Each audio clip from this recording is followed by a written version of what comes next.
মোল্লারা পিছিয়ে পড়ে নাই।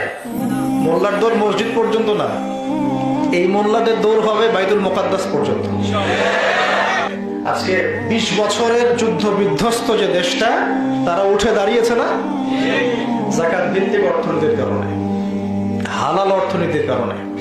আরেকটা মাস্টার প্ল্যান তারা করেছে, তারা ডাবল কারেন্সি নীতি নিয়েছে। ডাবল কারেন্সি নীতি, এটা পরে একদিন বলবো ইনশাআল্লাহ। ডাবল, আমাদের এখানে সিঙ্গেল কারেন্সি দেখেন, ডাবল কারেন্সি নীতি আছে। আরো অনেক ব্যাপার স্যাপার আছে। মোল্লারা পিছিয়ে পড়ে নাই।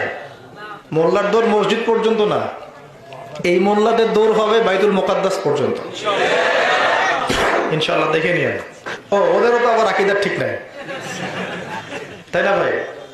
তাহলে ঠিকটা কাদের আছে? যারা তাগুদের পা চাটে ওদের ঠিক আছে, যারা ইসরায়েলের পক্ষে কথা বলবে ঠিক আছে, হামাসের ভাইদের বিরোধিতা করবে ঠিক আছে, যারা জীবন ইকামতে দিন শব্দ ইউজ করবে না ঠিক আছে, যাদের লেকচারে দাওয়াত জিহাদ শব্দ থাকবে না ওদের ঠিক আছে, এবং যারা বলবে সব হানাফিদের নামাজ জাল তাদের ঠিক আছে, যারা বলবে হানাফি মাযহাব এটা বেদাত ঠিক আছে, মাযহাব মানা শিরক তাহলে ঠিক আছে, নাকি ভাই? এটাই তো শিখতেছি দিন দিন আর কি।